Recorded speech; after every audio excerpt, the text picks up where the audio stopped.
It is Tube You. Welcome back to the channel, ladies and gents. So today's little video, I'm gonna keep it short and simple. We got a few projects going on and I didn't record any of it. Shocker. Yep, you know how bad I am, but here's my dirty hands to prove that I actually been doing things. The reason I'm over here is because the car started over there. I'm letting it heat up, and I'm gonna go in there and let you see why we're letting it heat up real quick. We got to replace the wheel bearings on the Malibu, well, the left wheel bearing, because turns out if you don't use Loctite, the damn wheel bearing lugs or screws will just pop right out, and that's what they did. So 2 of the 3 had backed damn near out, and the third one was completely gone. She gone. So I bought a new one just to be safe. Went ahead and replaced it since I already taken it apart anyway. Went ahead and taken it apart, cleared the code. Should be good to go there. Now for this thing, I think you can get around it. I think my T-stat was going bad, so that's why I'm letting it sit. As you see, I already replaced it. There's my little plastic baggie. I poured this stuff back in there. My dumb ass got coolant on the freaking on the belt. It wasn't on this belt. Well, I touched the damn belt like an idiot, but it wasn't on this belt. So I think we shouldn't have belt slip. I don't know, but we definitely got a little bit on that belt. I don't think you can see it, but there's definitely coolant down in there. I don't think I turned my light on, but you can see some coolant on like the bottom floor pan or whatever. Here's the T-stat that came out. I don't know the brand, don't know the name. It's the one that SRT Auto Works threw in there. Not sure, I don't know. But I think and I hope it was just sticking, because here's the one that I had. Seems to be pretty simple, pretty straightforward. Pop it in there, take out the old one, pop in a new one, and hopefully that's fixing our problem. So we're letting it heat up right now, and I'm about to check right now to see if our problem's been fixed. Oh, let's see. All right, she's hanging in there at 174. We might be good. The fans haven't kicked on yet, so we'll give it another couple minutes. So now let's hop back out and let's discuss something real quick with you jabronis. So while that's warming up, let's take a look at these guys right here. Yeah.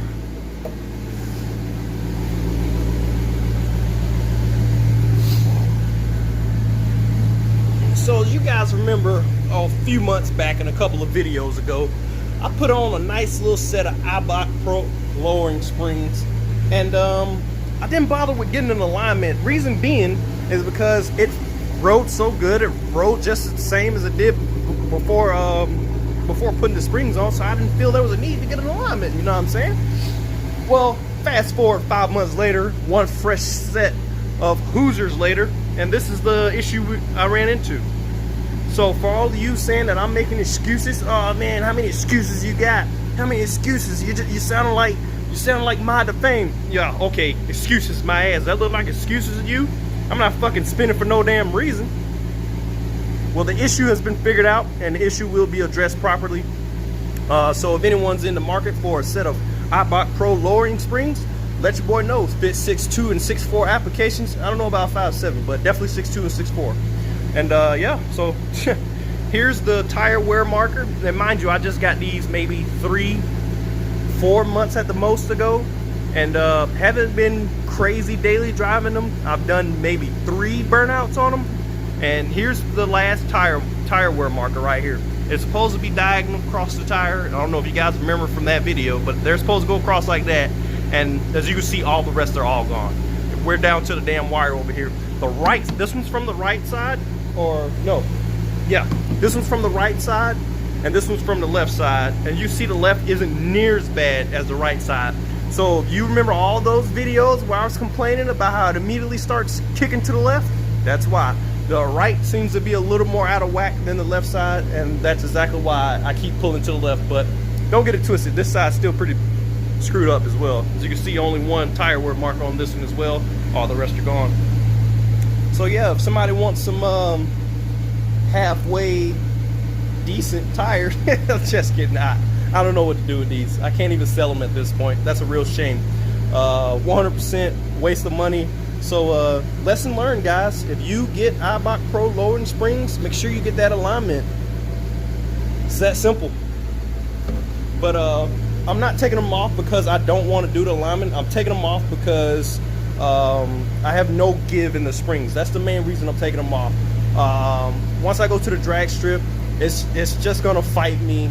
I think it's gonna be fight me more than I'm willing to put up and deal with the problem.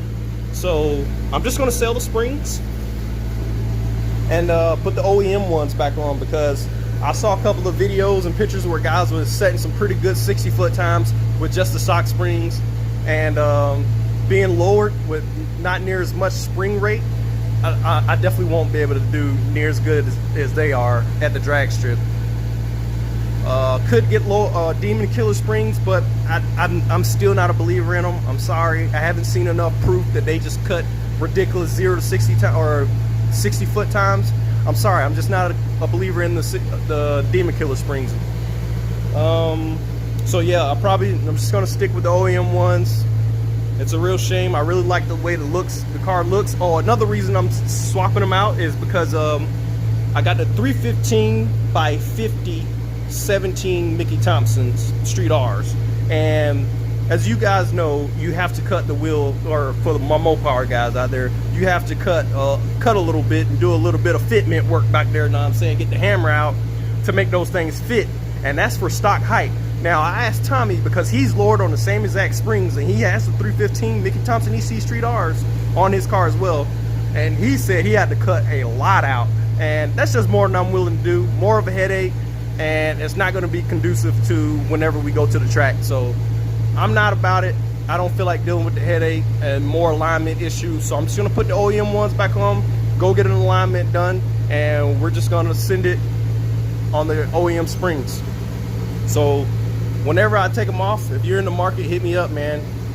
iBot Pro kit will be for sale soon. So this has been running for a while. Let's check to see how hot we got.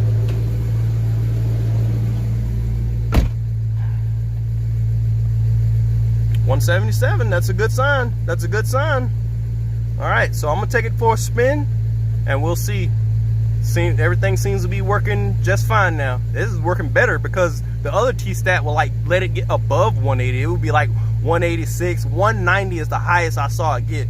But once it started failing and it was like creeping all the way up to 215, like I couldn't even do anything. Like, it happened, I want to say yesterday on the way up to my little trip to Vegas, and I noticed that it was like unusually high and the temperature was unusually cold. So I was like, I don't think this is adding up. But luckily I already had a T-Stat on hand, literally just popped it out and popped it in. So I'm gonna go for a test drive and take you guys along with me to see if it stays as cool as it is now, once we actually start putting some foot into it.